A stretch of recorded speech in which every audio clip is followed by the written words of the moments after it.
Assalamualaikum warahmatullahi wabarakatuh.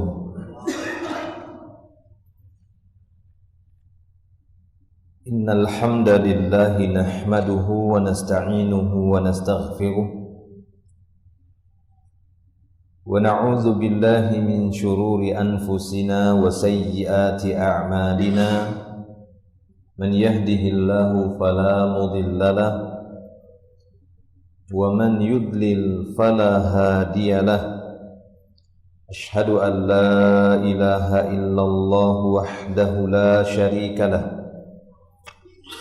wa ashhadu anna Muhammadan abduhu wa rasuluh. Allahumma salli wa sallim ala Rasulillah Muhammadin sallallahu alaihi wasallam wa ala alihi wa ashabihi wa man tabi'ahum bi ihsanin ila yaumiddin. Amma ba'du. Ma'asyiral muslimin wal muslimat,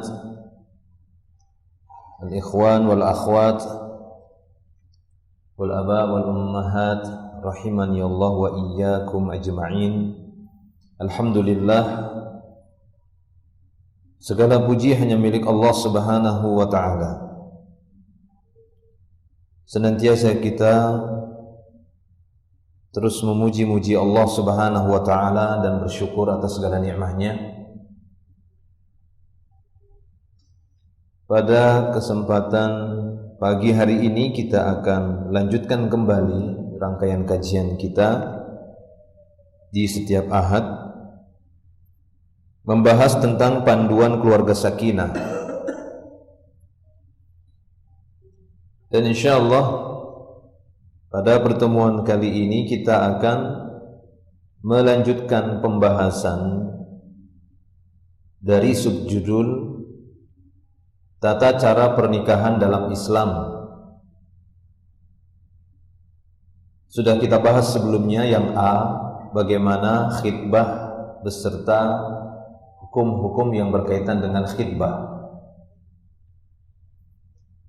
Poin B berkenaan dengan akad nikah sudah kita bahas juga, dan terakhir kita membahas poin C, bagaimana prosesi akad nikah itu dengan ijab dan qabulnya beserta rukun-rukun yang ada di dalamnya serta keabsahan dari akad nikah tersebut dari al-ijab wal qabul. Lalu yang D, setelah akad nikah itu dinyatakan sah dikarenakan semua syarat-syarat serta rukun dari akad nikah itu sudah terpenuhi, adanya dua mempelai yang saling menyetujui, adanya wali dari mempelai wanita, kemudian ada juga mahar, baik itu dengan kontan ataupun tertunda, lalu ada ijab qabul dan dipersaksikan oleh minimal dua orang saksi, ada ijab qabulnya, maka sah pernikahan itu. Seperti yang sudah kita bahas. Kemudian setelah itu maka rangkaian berikutnya agar prosesi akad pernikahan ini lebih sempurna, hendaknya diiringi dengan pengumuman, publikasi kepada orang-orang yang tinggal di sekitar kedua mempelai khususnya, baik itu dari kalangan keluarga, dari keduanya, sahabat-sahabat mereka atau tetangga mereka, karena sebelumnya mereka dikenal orang yang tidak memiliki pasangan, agar tidak ada tuduhan-tuduhan keji yang ditujukan kepada mereka. Sehingga inilah salah satu hikmah dari pengumuman pernikahan yang disertai dengan acara makan-makan yang dikenal dengan walimah al-urs, walimatul urs, pesta pernikahan atau resepsi pernikahan.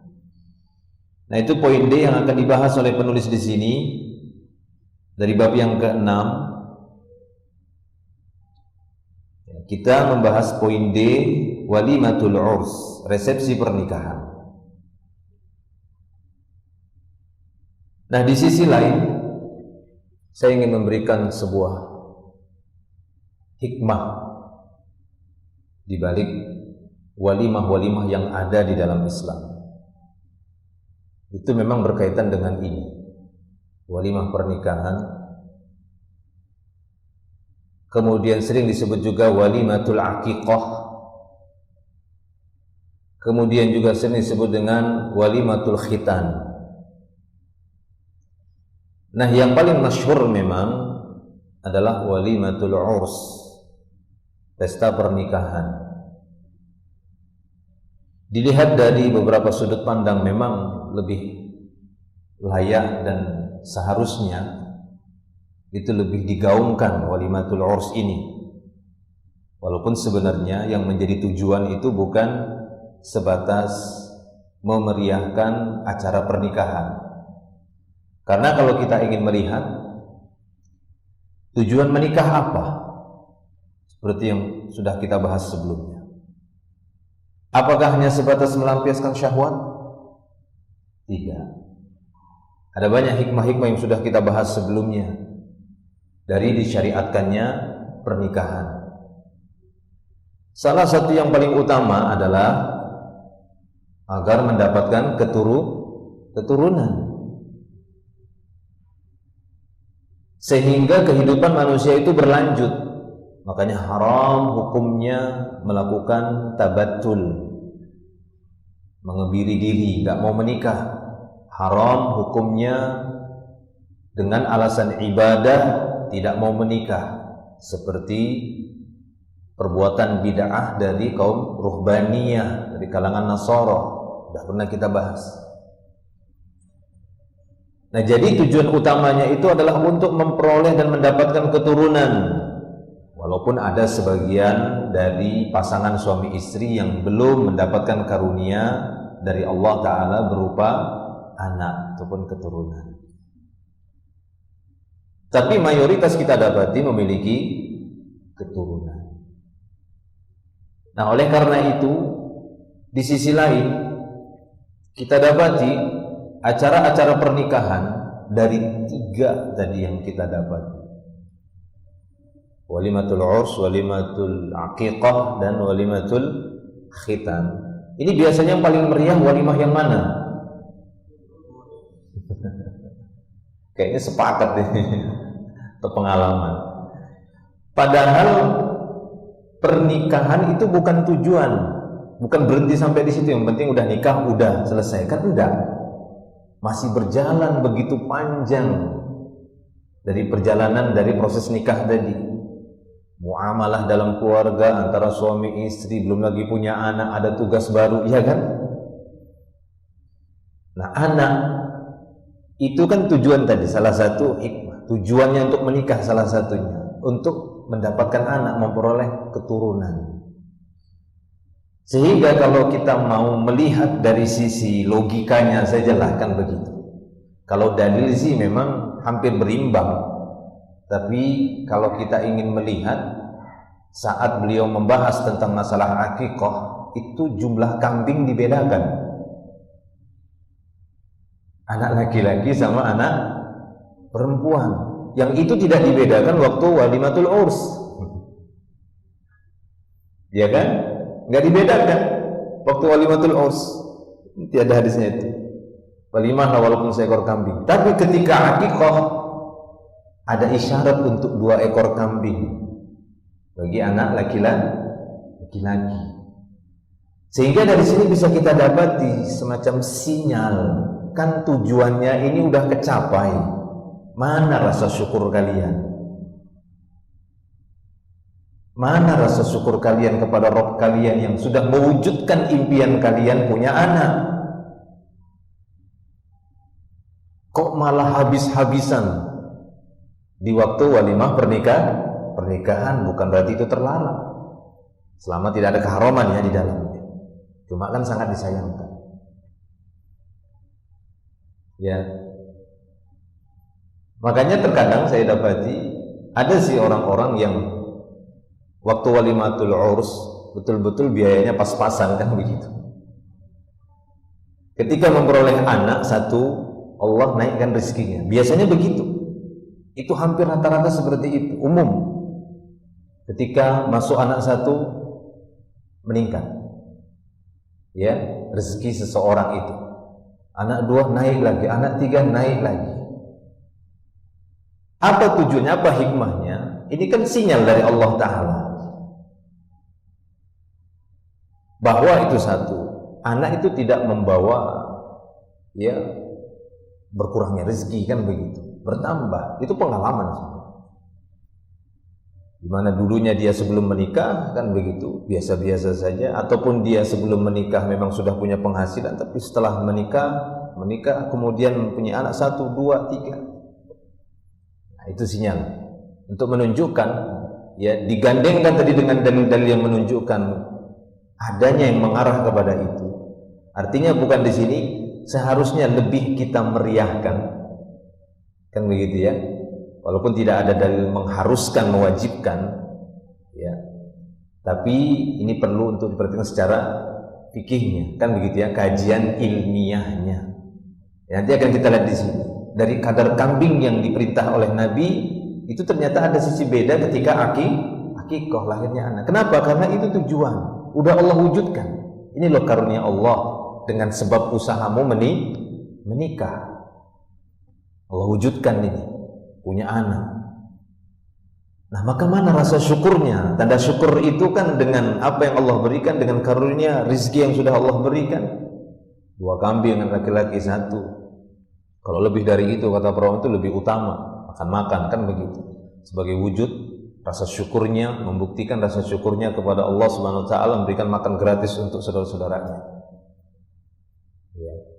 Khitan juga dibolehkan, sebagaimana hal itu pernah dilakukan di masa Aisyah radhiyallahu anha, ya, dari keponakannya Aisyah radhiyallahu anha, ya, dilakukan walimah khitan. Baik. Nah, maka itu sedikit yang ingin saya sampaikan supaya ada sedikit perhatian bagi yang mungkin belum menikah, kan begitu, punya sebuah rencana untuk mencanangkan walimatul urs. Biasa saja, nanti ketika Allah Ta'ala perlihatkan karunia-Nya, wah, lebih besar lagi, kan begitu. Kalau waktu walimatul urs nilai untuk acara walimahnya mungkin seharga seekor kambing berapa? 4 juta lah, kan begitu ya, yang ada dagingnya, kan begitu. Kalau di bawah itu yang 2 juta ada sih dagingnya tapi nggak cukup mungkin untuk banyak, kecuali dibanyakan kuahnya. Kalau misalnya walimatul urs itu dengan harga seekor kambing, mungkin begitu anaknya lahir lebih dari itu, ya, mungkin seharga 2 ekor kambing untuk nilainya, kan seperti itu. Taib. Nah, itu jadi perhatian, karena itu kajian ilmiahnya dan ini dibahas oleh para ulama. Ya. Jadi bahasan ini tidak mengharuskan, kan begitu ya, tapi sesuai kadar kemampuan. Kalau memang mampu. Kecuali tidak mampu, kita tidak bahas orang yang tidak mampu. Gimana Ustaz, pas lahir anak satu memang nggak ada apa-apa, terlilit hutang gitu ya, malah nggak ada apa-apa kita uangnya. Ya nggak apa-apa, sesuai kemampuan. Tapi bagi yang mampu sangat kita sayangkan ketika dia habis-habisan waktu walimatul urs, saat Allah Ta'ala perlihatkan karunia-Nya kepadanya dengan sebab pernikahannya, tujuannya dicapaikan oleh Allah Ta'ala, lalu tidak tampak rasa syukurnya. Ya, yang murah-murah saja kambingnya, yang sederhana saja akikahnya. Nah, ini kan berarti tidak mendalami ilmu tadi, ya gitu ya, kajian. Itulah pentingnya memang mengkaji. Jadi ketika kita mengkaji, Allah Ta'ala tampakkan sisi-sisi rahasia ilmu itu yang ada di dalam Islam, sehingga kita pun mampu memilih hal-hal yang itu di sisi Allah lebih afdal. Jadi pilihannya bukan cuma sebatas ini wajib atau enggak wajib, enggak begitu ya. Tapi kalau sudah kajian keilmuan itu lebih kepada mendahulukan yang lebih afdal dari yang afdal lagi, kan begitu. Yang paling memang lebih utama. Baik, kita bacakan di sini walimatul urs. Ini tadi mumpung masih ingat faedah itu pernah saya sampaikan di beberapa tempat, udah lama gitu ya. Jadi bisa kita ambil pelajaran tentang hal itu, di mana Allah telah memberikan tujuan dari pernikahan itu. Nah, kata penulis di sini walimatun, tulisan bahasa Arabnya yang aslinya itu dari waw lam mim. Kalau secara bahasa waw lam mim itu walmun, itu bisa mengandung makna pengikatan, qaid, izam, ijtima', itu makna asalnya bahasa. Ya, bisa bermakna mengumpulkan, bisa bermakna mengikat. Nah, itu ya, atau tali pelana, itu wal. Ya, sehingga walimah yang dimaksud di sini merupakan sebuah istilah untuk makanan yang dihidangkan secara khusus dalam acara pernikahan ataupun zifaf. Urs itu semakna dengan zifaf, yaitu berkaitan dengan nikah, kawin. Nah, gitu ya, urs itu dari ain, ya, ra dan sin, bukan shin ya, bukan sya ya, tapi sin biasa, bukan shin, bukan yang titik tiga ya. Nah, sa, urus, mempelai, atau zifaf biasanya. Walimatul zifaf juga kadang boleh diungkapkan seperti itu. Ada sebuah buku yang ditulis oleh Syekh Al-Albani, Adabul Zifaf, ya, adab az-zifaf. Ya, adab seputar pernikahan. Adabul urs, boleh juga adab-adab seputar pernikahan. Taib ya, walimah itu lebih kepada pestanya. Ya, pesta makan. Sehingga dia kadang idhofahnya itu kepada urs, artinya zifaf. Kadang juga walimah diidhofahkan kepada khitan, ya, ataupun walimah aqiqah. Taib. Nah, adapun walimatul urs, jika dia sudah digabungkan walimah dengan ursun, jadi mudhaf ilaih, walimatul ursi, bukan ursh ya. Kalau ursh pakai sya nanti yang tebal itu bisa makna singgasana, ya, singgasana atau apa, pelaminan jadinya. Jadi bisa pelaminan maknanya kalau pakai sya, nah, gitu ya, singgasana ataupun pelaminan. Tapi urs pakai sin biasa, tanpa titik. Walimatul urs atau resepsi pernikahan hukumnya wajib. Nah, walaupun ini tidak disepakati oleh para ulama, di antara yang berpendapat walimatul urs adalah wajib, ini merupakan pendapat Imam Syafi'i. Lihat catatan kakinya. Ya. Di antara para ulama yang mewajibkan walimatul urs ini adalah Imam Syafi'i, Imam Malik, Ibnu Hazm Al-Zahiri. Ini berdasarkan perintah Nabi SAW kepada Abdurrahman bin Auf, ya, radhiyallahu anhu, agar dia mengadakan walimah. Sedangkan jumhur ulama yang lainnya menganggap walimah ini hukumnya sunnah muakkadah. Mereka menganggap hukum walimatul urs ini adalah sunnah muakkadah. Nah, saya pribadi lebih condong kepada pendapat ulama yang mewajibkan. Ya. Kenapa? Karena saya melihat pendapat para ulama melihat yang mewajibkan ini dari sisi publikasinya. Ya. Karena seperti asbabul wurud hadis ini, ketika Rasulullah mengatakan aulim walau bisyatin kepada Abdurrahman bin Auf, walimahlah engkau, selenggarakanlah walimah meskipun hanya menyembelih seekor kambing. Ini kan beliau ucapkan sebab-sebabnya karena beliau sallallahu alaihi wasallam melihat di pakaiannya Abdurrahman bin Auf ada parfum wanita. Di pakaian itu ada parfum wanita. Curiga Nabi, apa ini? Ada main apa kamu ini? Kok ada parfum wanita di bajumu? Ya, karena aib dulu di masa dulu, aib yang namanya pacaran. Kok sekarang aja biasa gitu ya, laki-laki sama perempuan berjalan berduaan, bukan pula istrinya, bukan pula keluarga perempuannya, kan begitu. Bahkan orang tua sekarang itu menganggap suatu hal yang apa gitu ya, satu hal yang seharusnya, bahkan sebagian orang tua kaum muslimin. Ya, saya dulu masih ingat pada waktu masa muda gitu ya, keluarga saya, tapi yang orang tua, bibi, paman begitu, nanya sama saya, kok normal kah? Loh, kenapa bang? Kok nggak pernah lihat pacaran jalan sama cewek? Nah begitu, kan aneh jadinya kan? Malah kita dicurigai nggak normal. Iya seperti itu saya rasakan. Artinya, masya Allah sampai seperti itu gitu ya, pergeseran ya dari norma kehidupan manusia itu. Ya, istilahnya dekadensi lah, terjadi pergeseran moral. Ya, terjadi pergeseran moral. Di mana suatu hal yang di dalam Islam itu tercela, suatu aib, wasilah zina itu justru dianggap sebagai tanda orang itu nggak normal kalau nggak melakukan keharuman itu, ya kan begitu. Nah itu dia. Oleh karena itu di masa Nabi SAW itu aib, ya itu aib. Makanya coba pernah baca ketika Nabi pada malam hari keluar berduaan dengan istrinya, ya kan, Sofia binti Huyai, berduaan pada waktu malam, berpapasan dengan dua orang Ansor. Beliau langsung, nggak tanpa ditanya, langsung sebentar katanya, karena kedua Ansor ini begitu ketemu langsung ambil jalan yang lain, dipanggil ala rislikuma, pelankan jalan kalian, hadihi Sofia, ini Sofia istriku. Gitu ya. Kenapa? Untuk mencegah tuduhan ya. Dan Nabi SAW ingin mencegah suudzon di dalam hati sahabat Ansor tadi.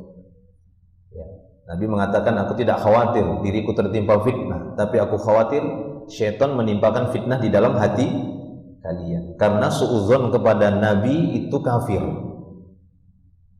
Nabi nggak mau menyebabkan sahabatnya itu kafir, nggak boleh. Suudzon kalau kita mungkin maksiat kan, itu dosa besar. Kita suudzon sama sesama muslim itu dosa besar. Tapi kalau itu ditujukan kepada Nabi, nah ini bisa kafir. Maka Nabi mencegah. Nah itu urufnya dulu ya, urufnya dulu itu aib kalau berjalan dengan seorang wanita atau wanita dengan laki-laki yang itu tidak dikenal sebagai keluarganya ataupun mahramnya. Kalau kita kan sekarang enggak, itu biasa ya, bahkan seperti disebutkan tadi, itu dianggap nggak normal laki-laki itu, kok nggak mau perempuan kan gitu kan. Nah maka walimatul urs ya, yang lebih wallahu a'lam bishawab, lebih kuat menurut saya ini wajibnya walimah tadi bukan dilihat pada besarnya harta yang harus dikeluarkan, bukan itu ukurannya walimah tadi ya. Dan Nabi SAW ketika menyebutkan di sini walimahlah walau dengan menyembelih seekor kambing, ini bukan patokan. Walaupun diwajibkan walimah tadi, itu bukan patokan, artinya karena kambing itu kan beda-beda juga kan begitu ya. Nah ini berapa kalau begitu? Artinya ada acara makan-makannya. Karena paling umum dulu di masa Nabi itu memang dengan kambing standar kan begitu. Itu standarnya. Kalau unta kan mungkin terlalu mahal kan begitu. Jadi kambing. Nah artinya apa? Kalau standar kita sekarang kan bukan. Standar kita sekarang dari daging-daging itu apa? Ayam, ya kan? Ya nggak apa-apa dengan seekor ayam misalnya buat soto ayam kan begitu. Saya walimahnya cuma soto ayam saja 40 mangkok saja cukup. Sampai yang datang itu undangan nggak dapat. Ya nggak apa-apa, karena yang penting sudah tersampaikan publikasinya, informasi bahwasanya saya sudah punya istri, ya, yang menjadi istri saya juga, yang selama ini dia dikenal ya tidak memiliki, ya laki-laki tidak memiliki suami, bahwasanya sudah punya suami. Jadi nggak tertuduh waktu di jalan itu sama siapa itu kan itu siapa itu. Taib ya. Nah itu yang lebih kuat menurut saya, walaupun jumhur ulama mengatakan hukumnya sunnah muakkadah berdasarkan hadis yang sama. Nabi SAW mengatakan kepada Abdurrahman bin Auf, aulim walimahlah ya, selenggarakanlah walimah walau bisyatin, walaupun dengan seekor kambing, dengan menyembelih seekor kambing. Dan seekor kambing ini ya tidak ditentukan, tidak seperti kambing untuk Idul Adha ya, karena nggak ada isyarat yang menunjukkan ke sana. Sama seperti akikah, saya lebih banyak merujuk pendapat para ulama untuk kambing akikah itu tidak ada rincian dari Nabi bagaimana sifat kambingnya. Nabi hanya mengatakan untuk jariyah anak perempuan itu seekor kambing, anak laki-laki 2 ekor kambing, maka bebas. Ya, sesuai kemampuan masing-masing orang tua pada saat itu. Akan tapi yang penting disembelihnya kambing. Mau kambing kecil, besar, sedang, bahkan ya para ulama yang berpendapat seperti ini, sekiranya hartanya hanya mampu untuk membeli kambing yang cacat, maka itu sudah sah dikatakan akikoh. Karena makna akikoh itu bukanlah pesta. Paham? Apa makna akikoh? Nyembelih arti akikoh. Ya, bukan pesta. Beda tadi hadis Abdurrahman bin Auf. Hadis Abdurrahman bin Auf, Nabi bertanya, aulamta udah walimah? Jelas, berarti walimah. Untuk akikoh, ya, bahkan dibolehkan untuk akikoh. Seorang yang mampunya cuma nyembelih, lalu dia cuma bagi-bagi daging kambing mentah ke tetangga, itu udah cukup. Ya, tidak harus dimasak, itu sudah cukup. Ya, ini pendapat yang lebih saya kuatkan daripada dia tidak mengakikohi sama sekali hanya dengan alasan nggak mampu kambing yang besar, apalagi ada nggak boleh yang betina, harus jantan. Wah, itu nggak ada keterangan seperti itu. Ya, kemudian menyandarkannya kepada sifat-sifat kambing untuk Idul Adha, ya jauh lah, ya kan, jauh sekali. Kalau begitu untuk walimah juga harus seperti Idul Adha juga, nggak ada korinah, ya, tidak ada maksudnya dalil-dalil yang mengaitkan itu. Wallahu a'lam bishawab. Jadi semampunya saja. Taib ya, itu berkaitan dengan walimah. Satu, kata beliau, dari cabang pembahasan tentang walimah ini. Insya Allah mungkin beliau akan bahas juga di sini tentang akikoh. Ya, walaupun mungkin nanti berbeda madhabnya, tapi tetap kita bahas dengan apa yang dibahas oleh beliau sini. Pertama, mengundang orang kaya dan orang miskin ke walimah. Nomor 1, mengundang orang kaya dan orang miskin ke walimah. Artinya nggak membeda-bedakan saat ya seseorang melakukan walimatul urs, maka janganlah dia membeda-bedakan undangan walimah tersebut, membeda-bedakan orang yang diundang dengan mengkhususkan orang-orang kaya saja tanpa mengundang orang miskin. Apalagi kalau kita kaitkan hal ini di zaman sekarang, adanya sebagian orang Islam yang melakukan pesta pernikahan ataupun walimatul urs memang secara sengaja tujuannya untuk mencari keuntungan. Ya, secara sengaja tujuan melakukan walimatul urs adalah untuk mencari keuntungan. Sehingga dengan ini mereka mencari kesempatan juga untuk mengkhususkan undangan-undangan walimah tadi kepada orang-orang kaya saja, atau ya sebagian besar mungkin 80% undangan untuk orang kaya, 20% untuk ya orang-orang biasa, menengah ke samping atau menengah ke bawah, itu pun yang bertetangga saja dengan mereka. Ya. Intinya ada indikasi-indikasi, ada indikator yang menunjukkan bahwasanya dia lebih memprioritaskan orang kaya, maka akan tertuju dengan larangan ini. Seperti yang disebutkan oleh beliau sini.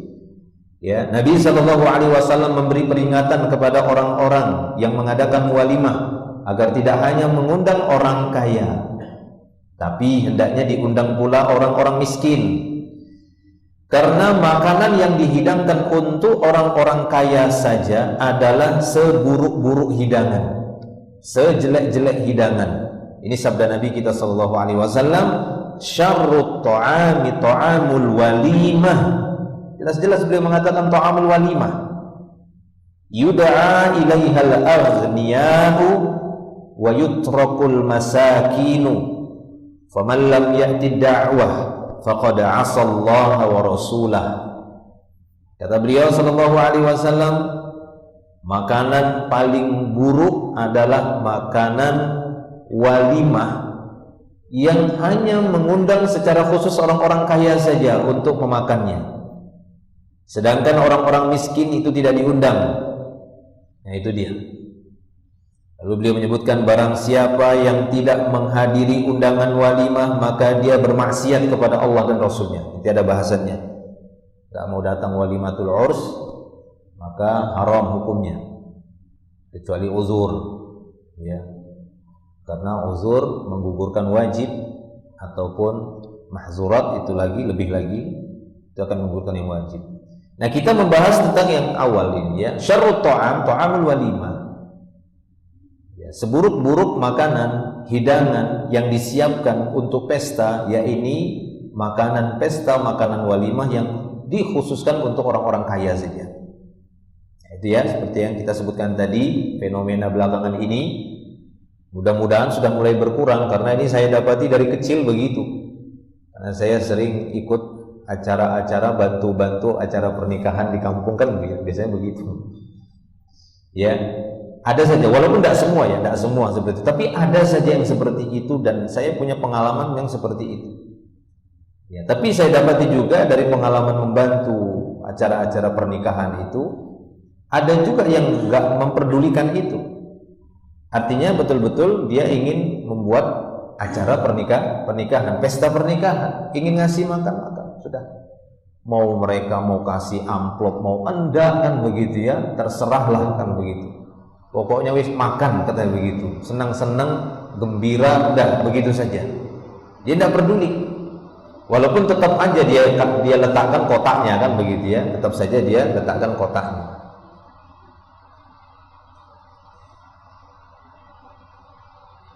Hidupkan kipasnya.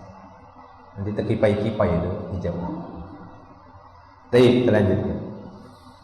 Ya, jadi seperti itu. Maka apabila ada yang melakukan demikian, itu yang sangat kita sayangkan. Kita pernah bahas sebelumnya bagaimana tujuan dari pesta pernikahan walimatul urs, itu tujuannya adalah untuk mendapatkan keuntungan. Kalau memang ingin mendapatkan keuntungan dari masak-masaknya, maka buat warung saja kan begitu.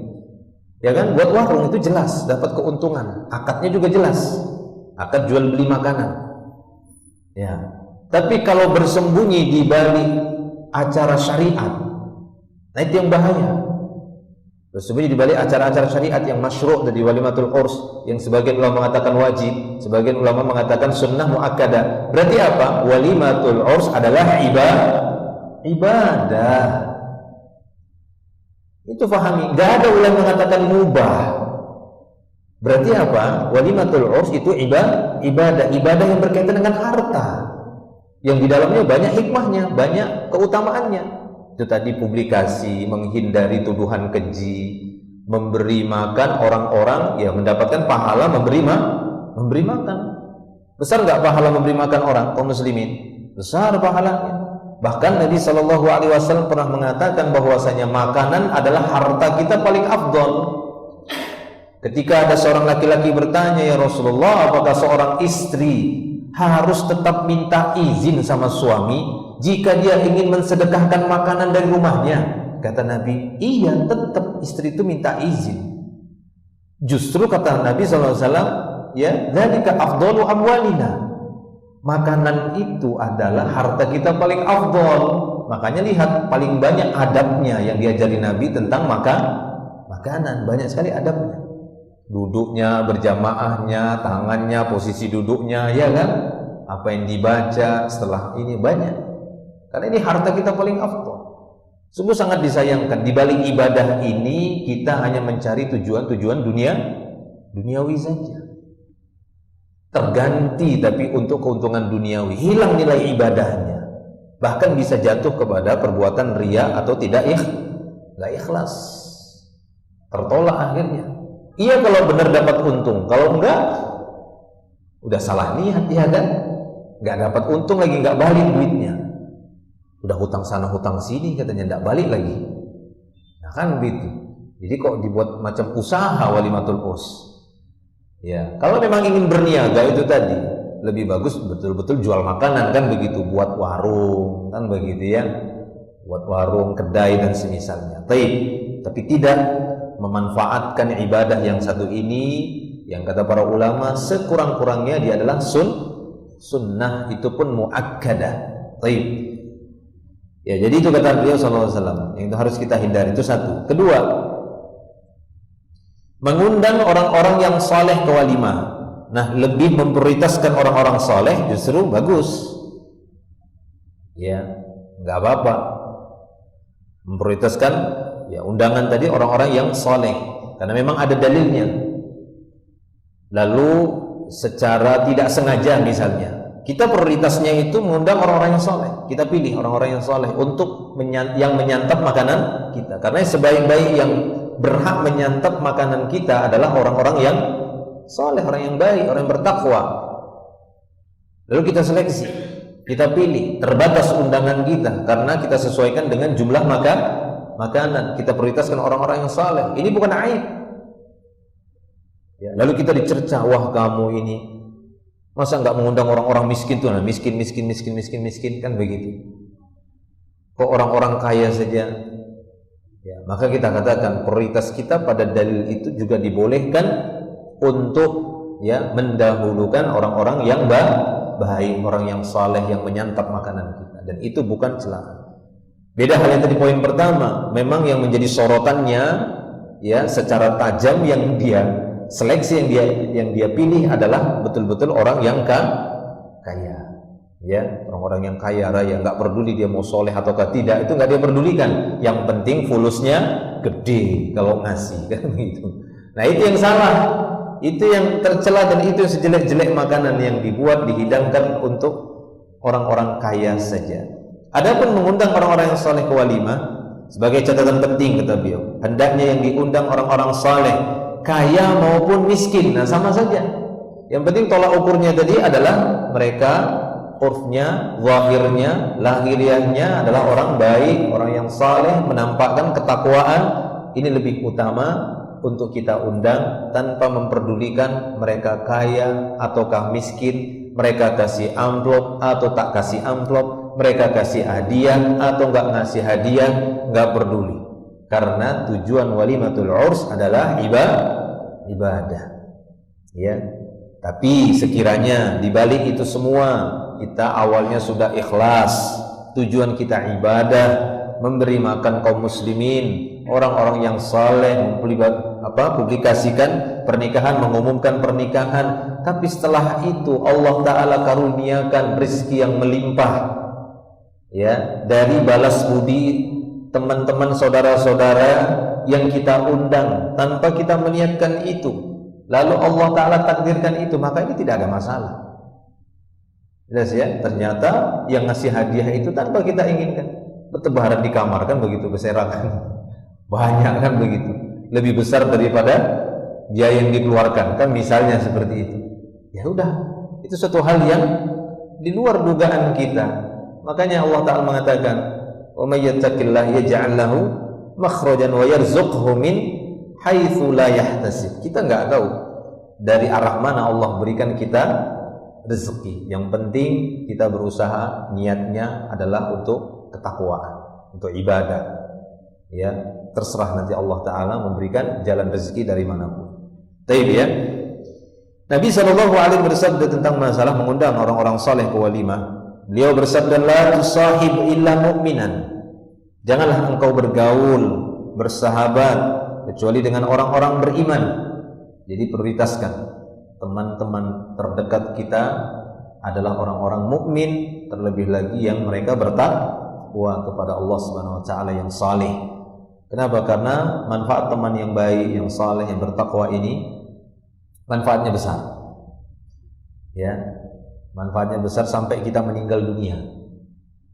Mereka lah yang kita harapkan doanya mustajab, ya kan?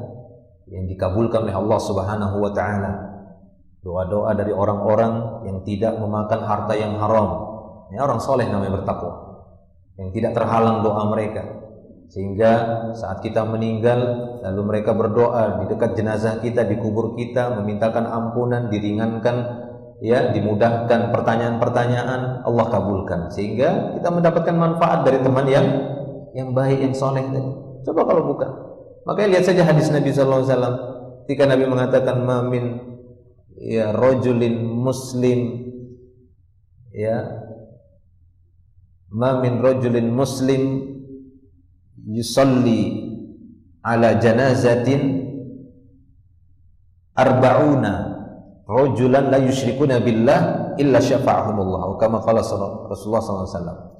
Tidaklah seorang muslim lalu dia mendoakan jenazah, ya, tidaklah seorang muslim, ma min muslim yamut, ya, ma min rajulin muslim yamut fa shalla ala janazatihi arba'una rajulan la yusyrikuna billahi illa syafa'ahumullah.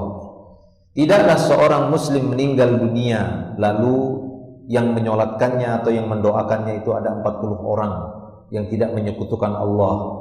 Nah, itu disebutkan Nabi, tidak menyekutukan Allah Subhanahu wa taala 40 orang itu, maka Allah taala akan kabulkan permintaannya, apa yang diminta oleh 40 orang tadi. Ya, ini menunjukkan pentingnya kita berteman dengan orang-orang yang bertauhid, berakidah yang kuat, menjaga agamanya, bertakwa kepada Allah. Itu yang kita harapkan nanti. Doa-doa mereka itu saat kita meninggal dunia, doa-doa mereka itu mustajab, memintakan ampunan untuk kita, yang mana pada waktu itu kita nggak bisa lagi berdoa, tapi mereka lah yang baik-baik ini yang kita temani selama semasa hidup kita.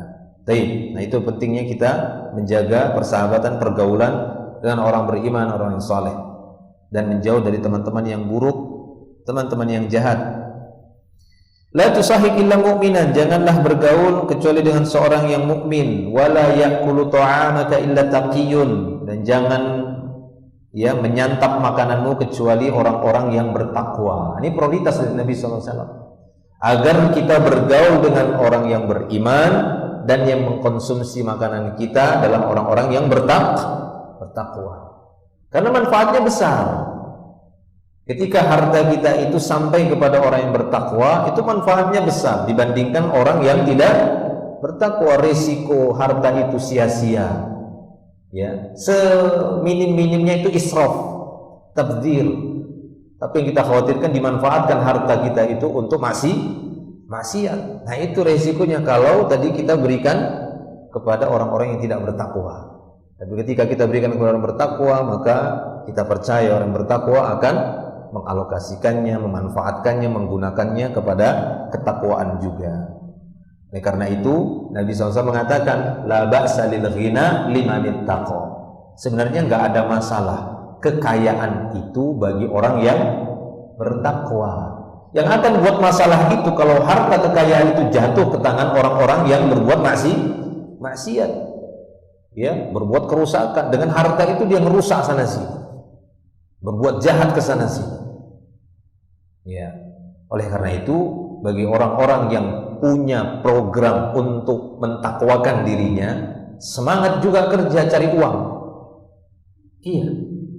Ya, bagi orang-orang kaum muslimin, orang-orang beriman yang mereka punya program ketakwaan untuk dirinya, untuk keluarganya, maka semangat juga untuk mencari penghasilan, mencari harta.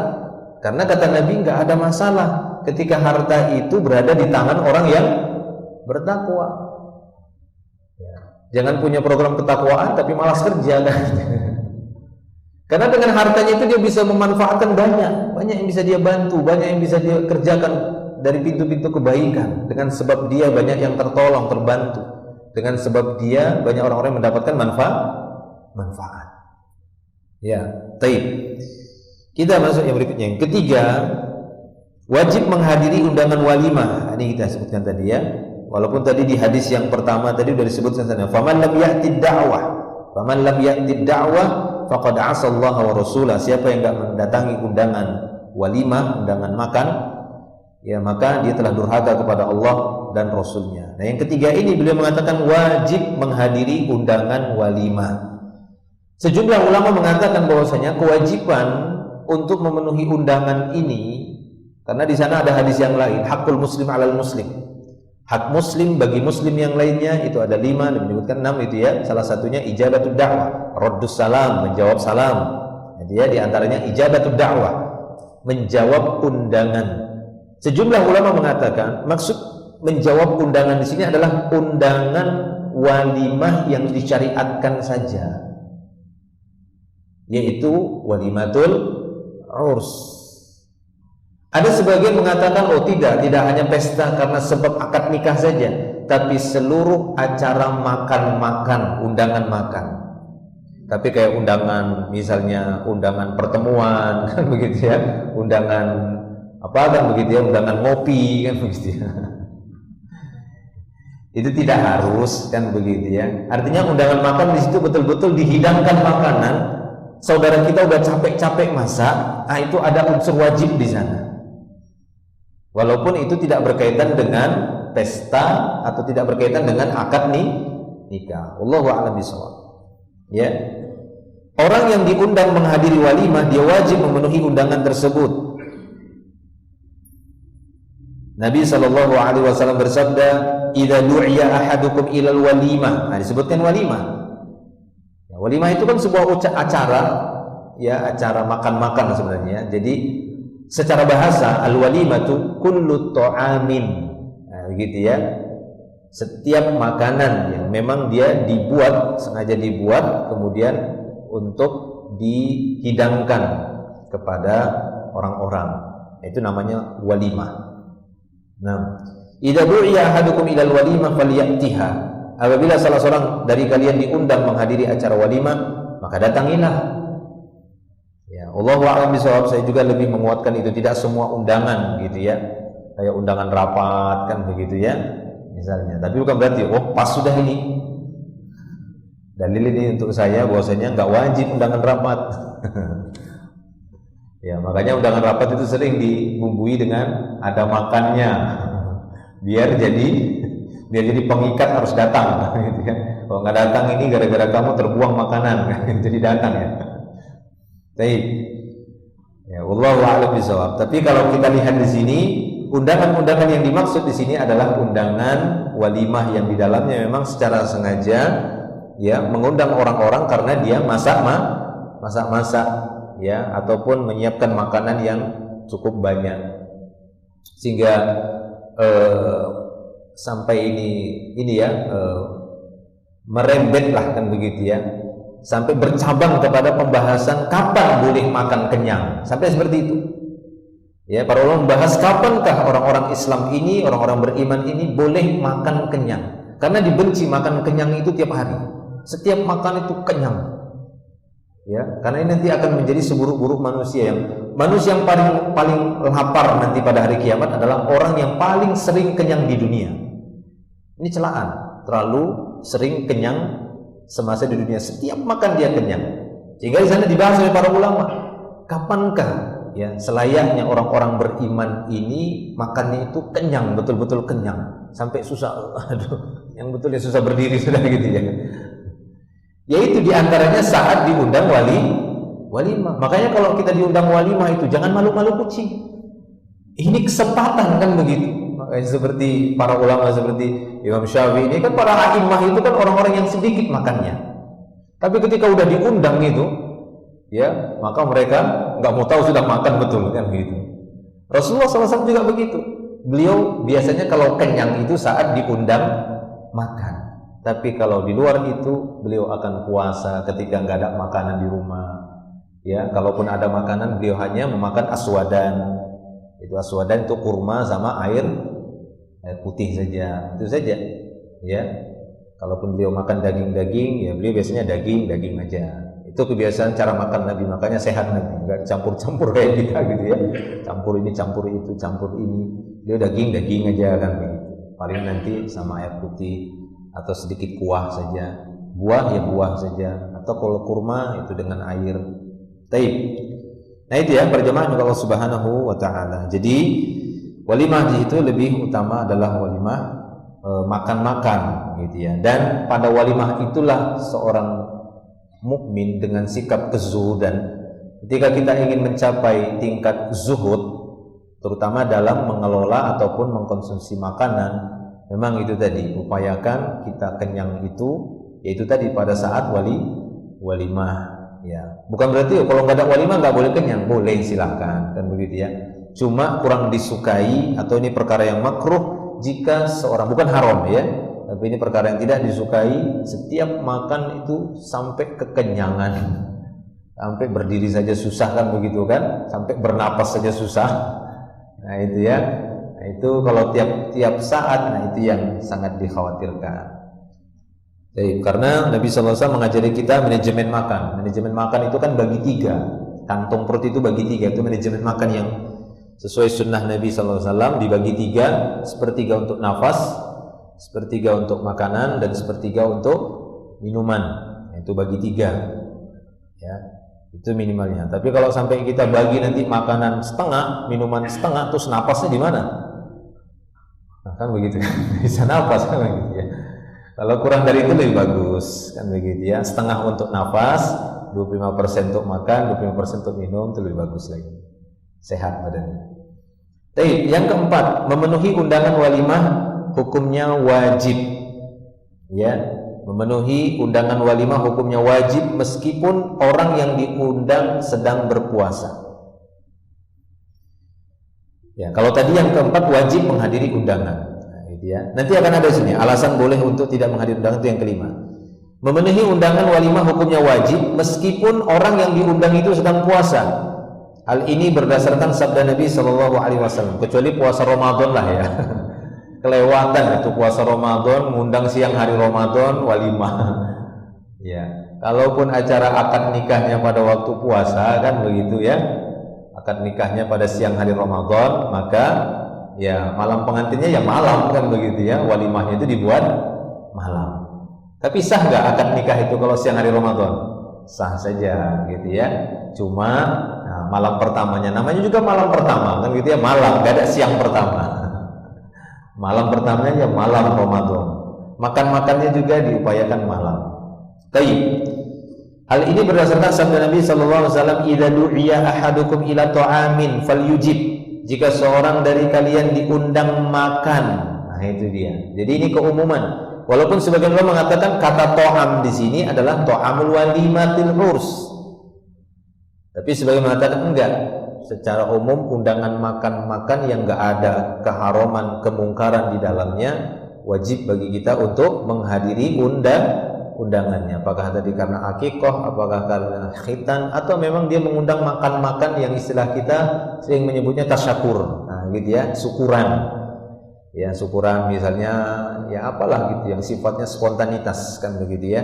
Sifatnya spontanitas, wah dapat proyek kemarin, alhamdulillah, mengundang makan-makan nah gitu ya, diundangnya teman-temannya, ayo makan-makan di rumah saya, acara apa ini? Ada rasa syukur lah kan begitu, nah begitu ya.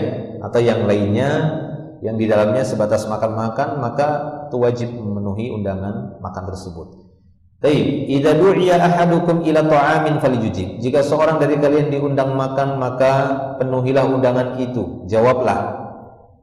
Fa in kana muftiran falyat'am. Jika dia dalam keadaan muftir, iftar maksudnya enggak puasa, sedang berbuka maksudnya enggak puasa, silakan dia konsumsi. Ya, dia santap makanan itu. Wa in kana sha'iman, namun apabila dia berpuasa, falyusalli, maka hendaknya dia melakukan salat. Maksudnya falyusalli ini secara bahasa ya, karena makna salat adalah doa. Makanya kata beliau falyusalli yakni doa. Maka berikanlah salawat untuknya, berikan salat untuknya, maksudnya doa. Ya, itu secara bahasa. Beliau menggunakan bahasa Arab saja. Bukan salat maksudnya dia disuruh, masa disuruh salat kita di situ? Enggak. Di tempat walimah enggak. Maksudnya falyusalli, doakan dia. Nah, bagi orang yang berpuasa, maksudnya ini puasa sunnah. Kadang-kadang seperti itu. Ya, ada undangan walimah, ada undangan makan-makan, tapi dia sedang puasa Senin, dia sedang puasa Kamis, dia sedang puasa Daud, misalnya begitu ya. Atau dia sedang puasa yang lainnya, puasa Ayyamul Bid, puasa 3 hari dalam sebulan. Maka tetap dia mendatanginya, lalu dia doakan. Semoga Allah memberkahi makanan kalian, hidangan kalian, ataupun mengucapkan Allahumma at'iman at'amani, ya waskiman saqani, ataupun dengan doa berkahan. Nanti ada doa-doanya di sini disebutkan oleh beliau insyaallah. Baik. Tapi sekiranya dia ingin membatalkan puasanya, bagaimana? Jika itu puasa sunnah maksudnya.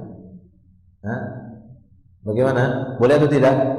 Atau mana yang lebih utama? Saat dia diundang makan-makan, dia membatalkan, ataukah dia tetap puasa dan datang? Mana yang lebih utama? Wah senang itu, batalkan aja, makan ya kan. Ya, dilihat dari beberapa sisi memang lebih utama dia membatalkan puasanya karena hukum puasanya adalah sunnah, sementara yang menyebabkan dia membatalkan hukumnya wajib. Ya, walaupun boleh saja dia mendoakan saja, datang dan mendoakan. Tapi ini ketika ketemunya dua hukum, maka dahulukan hukum yang lebih tinggi, ya. Jadi dia muqaddam, yang hukumnya lebih a'la itu muqaddam minal afdal. Baik.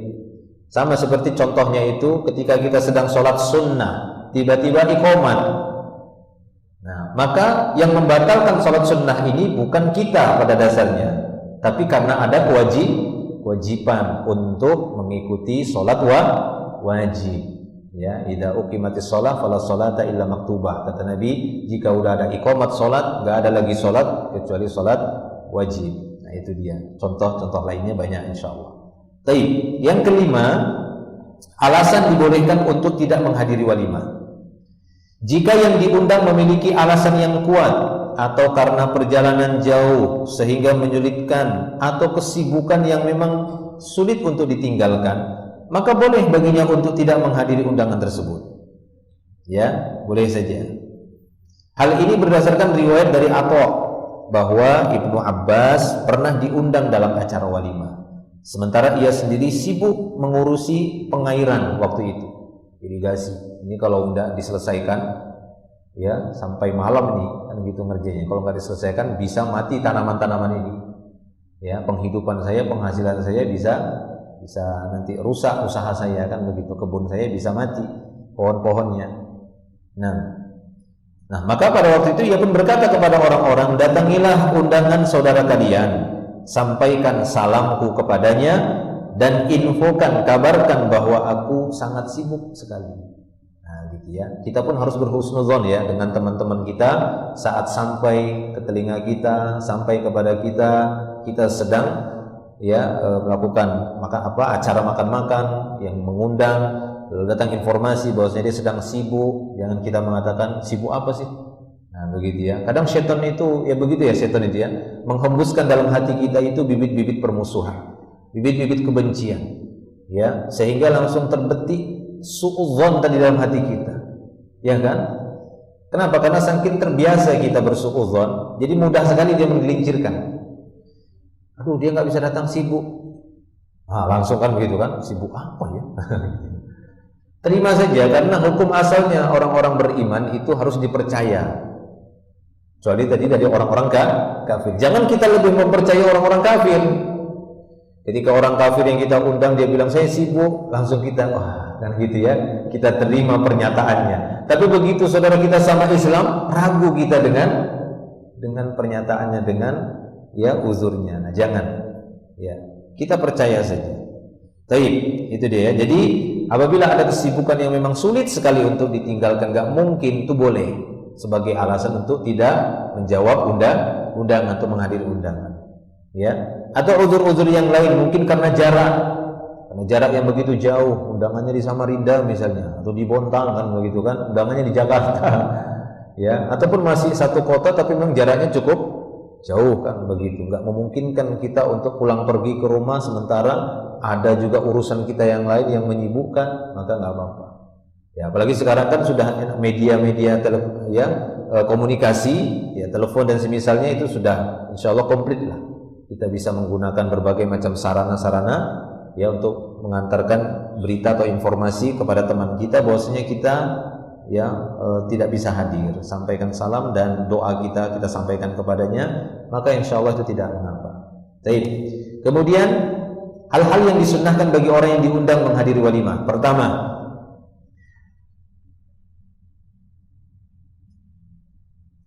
Pertama, jika seorang diundang walimah atau jamuan makan, maka dia tidak boleh mengajak orang lain yang tidak diundang oleh tuan rumahnya. Nah, jangan ajak orang lain.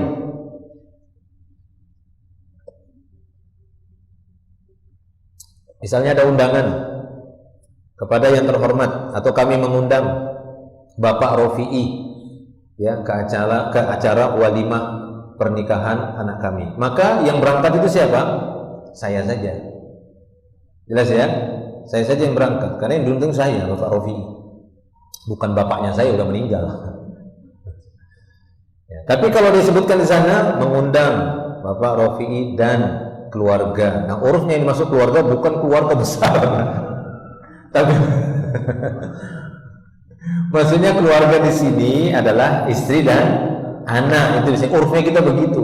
Atau yang serumah dengan kita, itu juga ya. Karena di para salaf dulu memahami ahlul bait orang-orang yang tinggal satu rumah saja, itu dia.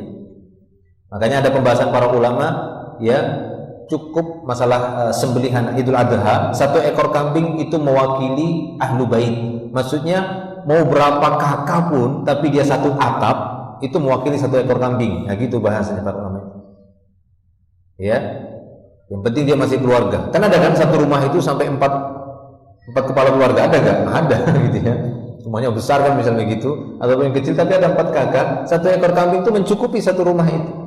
Itu namanya ahlu bait menyebutnya dalam hadis itu. Ya. Jadi saya juga mengambil bahwasanya kalau undangan di situ misalnya Rofi'i dan keluarga, yang dimaksud di situ adalah yang tinggal bersama saya satu rumah. Kalau kita tinggalnya bersama mertua nggak apa-apa ngajak mertua. Tapi kalau tidak maka jangan kita ajak mertua, jangan ajak. Ya, harus bisa membaca itu karena nanti akan memakan sesuatu yang tidak haknya, itu bahaya. Ya, karena itu dia hukumnya.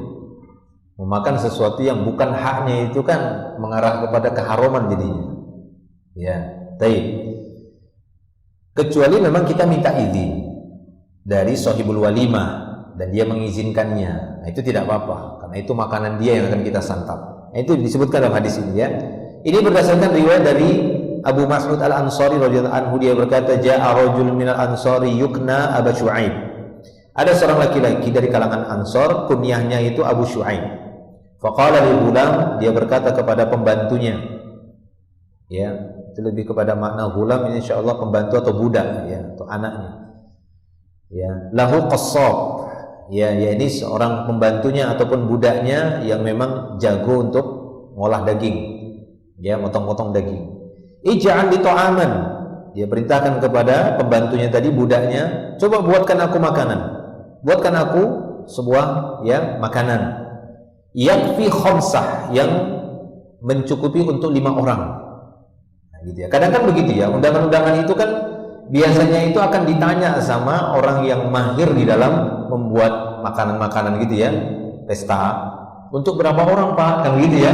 Nah, gitu. Oh, buatkan aja nih hidangan untuk undangan saya 200. Nah, kan begitu.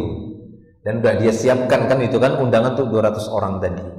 Maka kalau nanti dari 200 ini membawa orang-orang yang tidak diundang, nah ini kan bahaya dan membuat rasa malu jadinya kan begitu dari si sahibul walimah. Nah, sama ini kejadiannya seperti ini. Abu Syu'aib dia berkata kepada ghulamnya, buatkan aku makanan yang mencukupi 5 orang. Fa inni uridu an ad'uwan Nabiy sallallahu alaihi wasallam khamisa khamsah. Aku ingin mengundang Nabi sallallahu alaihi wasallam karena beliau salah satu dari 5 orang. Fa inni qad araftu fi wajhihil ju', karena aku melihat tanda-tanda lapar di wajah Nabi. Oh, bisa dilihat ya. Ternyata dulu para sahabat udah bisa lihat wajah Nabi itu saat lapar atau enggak lapar gitu ya. Bisa memang ya. Kelihatan memang kalau saking seringnya kita melihat wajah seseorang kayak istri gitu ya. Itu tuh kelihatan dia lihat suaminya ini lapar kayaknya suami saya ini ya. Kelihatan wajahnya gitu. Pada ahum, maka dia pun mengundang beliau sallallahu alaihi wasallam dan sahabat-sahabatnya tadi 5 orang tadi. Wajah ma'ahum rajulun, lalu datang bersama mereka seorang laki-laki. Faqala Nabi sallallahu alaihi wasallam, Nabi sallallahu alaihi wasallam berkata kepada Abu Syu'aib ini, "Inna hadza qad tabi'ana." Ini yang satu ini ikut-ikut kami tadi. Dia ikut-ikut kami. Ya. Fa in syi'ta an ta'dzana lahu fa'dzan lahu wa in syi'ta ayyarji'a raja'a. Jika kamu berkehendak, ya, jika kamu setuju, izinkan dia untuk tetap bersama kami menyantap hidanganmu. Tapi jika kamu tidak izinkan, nggak berkehendak, ya suruh pulang aja ini, begitu ya. Suruh pulang ini. Maka kata Abu Syu'aib, la bal qad adzintulah. Enggak, aku izinkan. Nah, enggak apa-apa kalau izinkan. Kalau sekiranya dia mengatakan enggak izin, pulang ya. Pulang udah datang suruh pulang, kasihan juga ya. Tapi demikian, ya itu hak sahibul walimah. Ya, itu hak bagi orang yang membuat hidangan ataupun makanan walimah. Intinya tetap orang yang diundang tadi jika ada tambahan selain dari yang diundang, maka hendaknya dia minta izin. Ya, infokan dulu. Mungkin kan kalau sekarang bisa pakai telepon, bisa pakai WA gitu ya. Pakai telepon lah lebih cepat. Ya, bisa pakai WA bisa pakai. Inilah yang lainnya kan begitu ya. Bisa ada telepon dia, halo teman, sahabat, kawan, kenapa? Ini saya bawa. Ini kebetulan saya kan lagi di perjalanan, tidak sempat pulang ke rumah. Ya, saya nggak sempat bawa istri dan anak-anak. Ini gantinya teman-teman anaknya ada 5 kan begitu ya. Sekalian barengan ke situ. Oh nggak apa-apa, bawa aja, nah, kan begitu. Jadi teman kita 4 ini yang kita bawa juga halal makanan yang dia santap. Jangan main bawa saja kan gitu. Kecuali keliru. Ya, saya dulu pernah waktu pas ya bersama teman-teman saya dulu gitu ya, masih kerja di perusahaan. Kan biasa begitu ya, di perusahaan itu ada teman yang menikah terus ngundang kan gitu ya, teman-temannya satu perusahaan itu diundang. Nah waktu itu saya uzur nggak datang, tapi teman saya ini rombongan itu cerita kemarin hari Ahad, hari Senin dia cerita kita mendatangi undangan teman kita di satu jalan itu. Ketika kita masuk, kita nggak baca-baca anunya kan biasanya ada nama mempelainya kan begitu ya, nggak baca, main masuk salam-salam gitu kan, makan.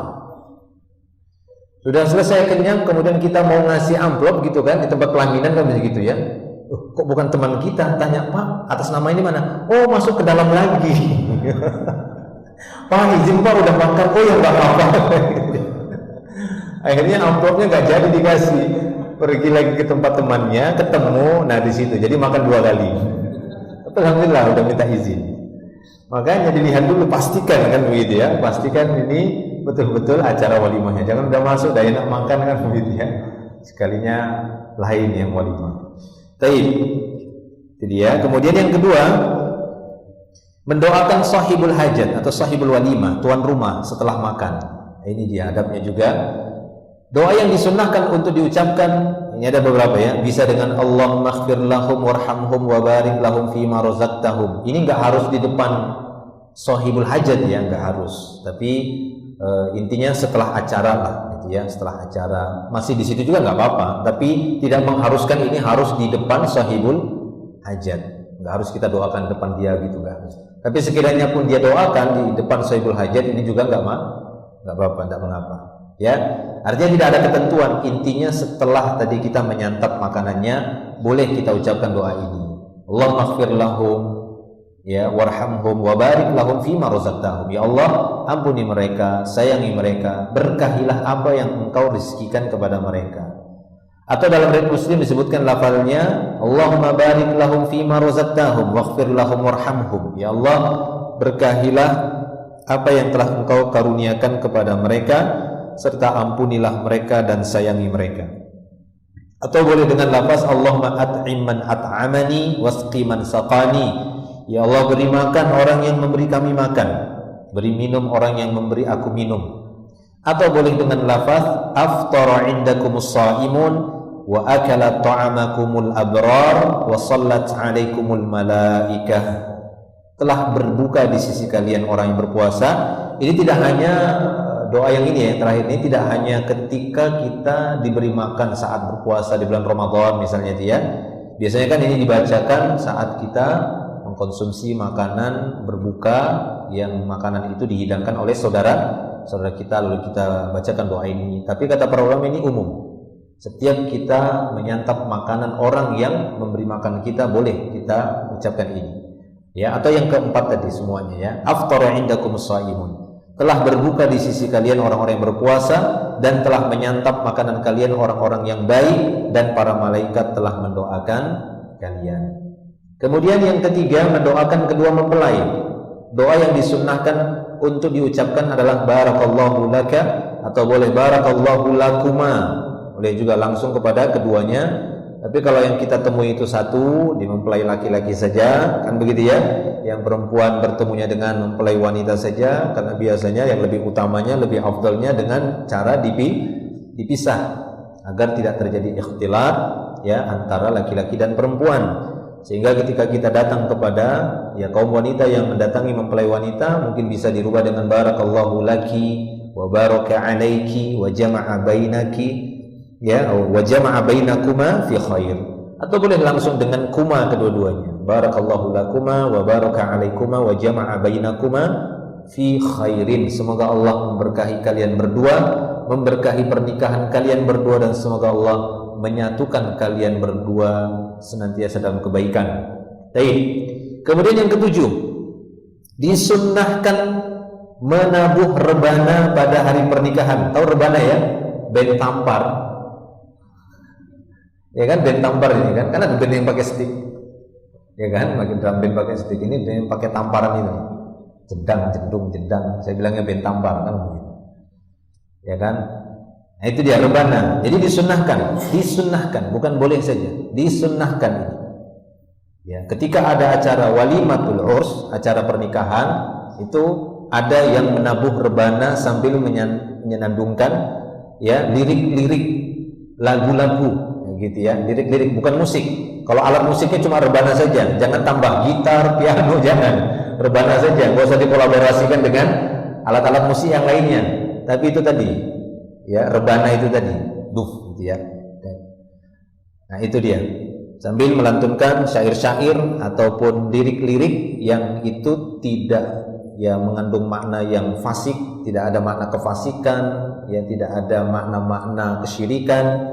Karena kalau ada makna kesyirikan itu nggak boleh. Nabi pernah menegur seorang wanita saat menabuh rebana, lalu dia sambil bernyanyi kan begitu ya, menceritakan tentang kisah Badar, tapi terucapkan oleh dia, wa fina nabiyyun ya'lamu ma fi ghadin, kata dia kan begitu. Ya. Di tengah kami ada seorang nabi yang mengetahui apa yang terjadi esok hari. Kata Nabi. La taqulu hakadha, kata Nabi. Dilarang sama Nabi. Jangan ngomong begitu. Ya. Taqulina ma kunti, ya, wa qulti wa quli ma kunti taqulin, kata Nabi SAW. Ucapkanlah kalimat yang tadi, yang sebelumnya, jangan yang itu. Ya. Karena dia mengucapkan apa? Dia mengucapkan di tengah-tengah kami ada seorang nabi yang tahu kejadian esok hari. Nah, ini kan ucapan kesyirikan, ucapan kesyirikan. Jangan, la taquli hakadha, kata Nabi. Jangan ucapkan yang itu, tapi ucapkan kalimat sebelumnya, itu enggak apa-apa, itu maksudnya. Nah, gitu ya. Baik, jadi disunnahkan menabuh rebana pada hari pernikahan. Dan yang menabuh rebana ini adalah jariyah. Jariyah itu anak perempuan yang belum baligh. Anak perempuan yang belum baligh. Jangan anak perempuan yang udah baligh, udah haid, apalagi anak gadis, buka aurat itu sama aja, nggak boleh, terlarang. Tapi jariyah, anak perempuan yang belum baligh, lalu dia menabuh rebana sambil dia bernyanyi dengan lirik-lirik yang boleh, yang mubah, itu silahkan. Ada dua faedah yang terkandung di dalamnya. Pertama, sebagai publikasi atau pengumuman pernikahan, itu dia. Deng, begitu ya. Kedebuk. Telah menikah, kan begitu ya. Telah menikah si fulan dan si fulana hari ini, misalnya begitu. Dan kedebuk. Nah, seperti itu. Ya, bersyair kita bilangnya, bersajak. Bersyair itu sebenarnya boleh saja. Ya, sajak, pantun, tapi jangan keseringan, terus-terusan, terlalu sering, karena ini akan melalaikan dari membaca Al-Quran. Karena yang lebih utama untuk dilakukan adalah Al-Quran. Nah, Al-Quran itu dilakukan. Syair boleh, kan begitu ya. Akan tapi jangan terlalu sering. Karena Nabi SAW mengatakan, la yamtali'a jawfu ya rajulin qayhan khairun lahu min ayyamtali'a syi'ran atau kama qala sallallahu alaihi wasallam. Sungguh rongga mulut seseorang dipenuhi dengan nanah itu masih lebih baik daripada rongga mulutnya dipenuhi dengan syair. Ya. Ini beliau ucapkan waktu itu ketika beliau melewati sebuah tempat namanya Al-Arj. Al-Arj ini jaraknya mungkin antara 70 atau 80 mil dari kota Madinah. Beliau melewati itu. Tiba-tiba beliau mendengar seorang penyair sedang melantunkan syairnya. Lalu tiba-tiba beliau mengatakan, khudus syaitan, amsiku syaitan, kata Nabi, tangkap setan ini. Ya, kenapa? Karena memang dia seorang penyakit, kerjanya tiap hari bersair saja di padang pasir itu di Sahara. Suruh tangkap sama Nabi. Nah, hal ini baru Nabi mengucapkan tadi, sungguh mulut seseorang itu dipenuhi dengan nanah itu lebih baik daripada dia penuhi terus tiap hari dengan sahir. Sahir itu hukum asalnya seperti ngomong, ya kan? Seperti bicara begini. Bulan, bintang, kan begitu. Matahari dan lautan. Nah, kan seperti itu kan? Itu kan syair gitu ya, sajak. Nah, seperti itu. Itu kalau tiap hari itu hukumnya sama seperti memasukkan nanah ke dalam mulut kalau tiap hari. Berarti kalau kadang-kadang boleh, karena hukumnya seperti orang berbicara, nggak apa-apa. Jelas ya? Apalagi itu saja udah sama seperti memenuhi mulut dengan nanah, padahal nggak ada alatmu, nggak ada alat musiknya, nggak ada alat musiknya.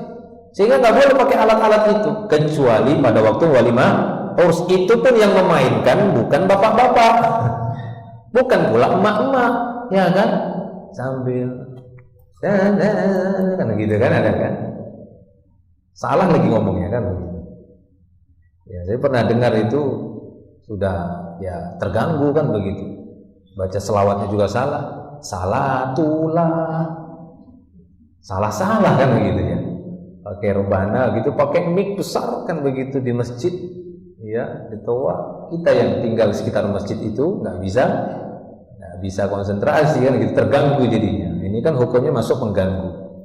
Baik, itu pertama ya, tujuannya publikasi pernikahan, mengumumkan. Yang kedua menghibur kedua mempelai, untuk menghibur keduanya dan menghibur juga untuk hadirin ya, para undangan.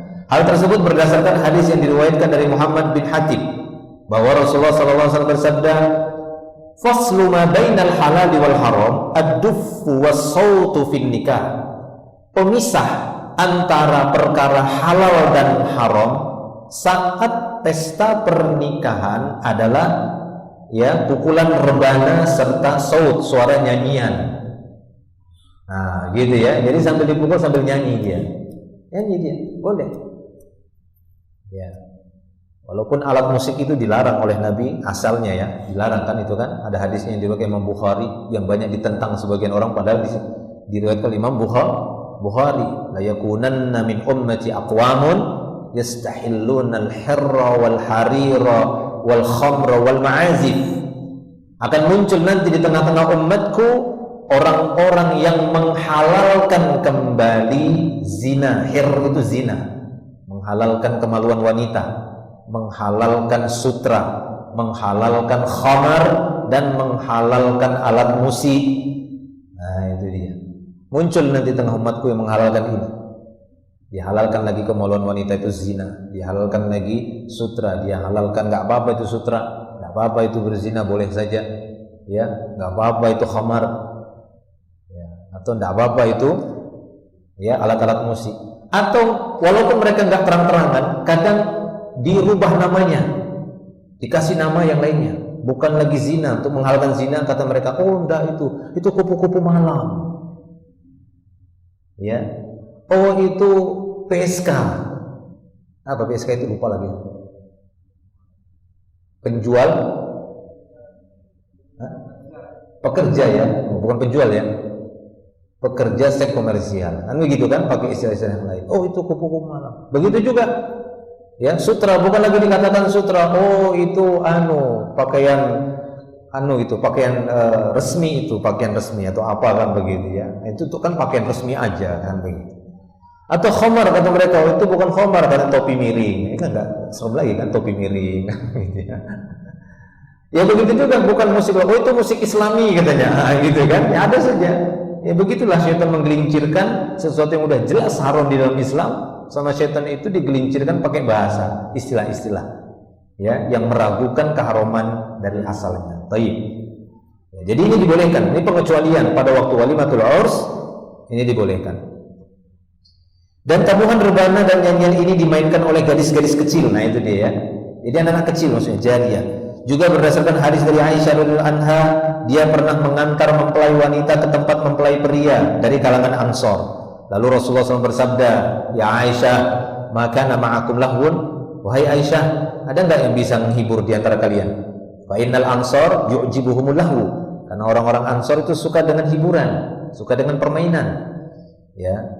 Dalam riwayat yang lain, beliau sallallahu alaihi wasallam bersabda, apakah kalian mengirimkan bersamanya seorang gadis, yakni gadis yang masih kecil, maksudnya bukan gadis yang udah gede gitu ya. Penyebutan kalau dalam teks Arabnya jariyah gitu ya, anak kecil, anak gadis yang masih kecil. Ya, adakah anak gadis yang masih kecil untuk memukul rebana dan menyanyi? Aisyah bertanya, apa yang harus dilantunkan ya Rasulullah? Masa pukul-pukul aja kan begitu? Maka beliau SAW menjawab, ucapkanlah atainakum fahayyuna nuhayyikum. Gitu ya. Laulad dhahabul ahmar mahallat bawadikum laulal hintah as-samra ma saminat adzarikum. Nah, gitu. Ya, kurang lebih begitu. Tapi bukan bapak-bapak ya, bukan kita. Bukan anak laki-laki juga, tapi anak perempuan yang belum balik, bukan anak laki-laki. Ya. Baik. Kami datang kepada kalian, hormatilah kami, maka kami hormati kalian. Ya, seandainya bukan karena emas merah, niscaya kampung kalian tidak mempesona. Seandainya bukan gandum berwarna coklat, niscaya gadis kalian tidaklah menjadi gemuk. Ya. Jadi syair-syair ataupun lirik-lirik yang tidak mengandung makna kefasikan, kemaksiatan, kesyirikan, yang boleh-boleh saja. Baik. Nabi SAW bersabda, a'linun nikah, umumkanlah, meriahkanlah pernikahan.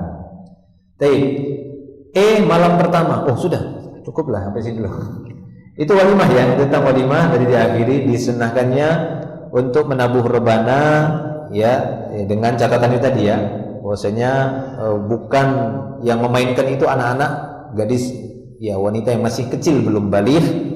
Kemudian dengan lirik-lirik tadi ya yang terjaga, dan alat musiknya juga yang dipukul hanyalah rebana, tidak ditambah dengan tiupan kan begitu ya, trompet atau apa dan alat musik yang lainnya, tidak, tapi cukup dengan rebana saja. Wallahu a'lam bishawab.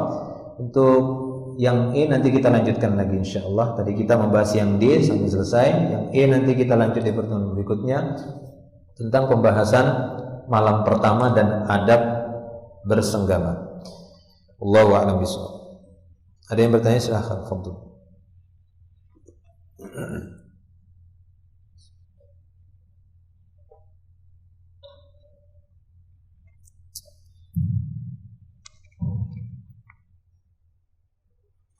Bismillahirrahmanirrahim. Assalamualaikum warahmatullahi wabarakatuh. Ustaz izin tanya berkaitan dengan kewajiban tadi mendatangi undangan walimah itu. Berarti semua acara undangannya saja, tidak hanya terkhusus untuk walimah, terus saja pernikahan juga ya. Dengan makan.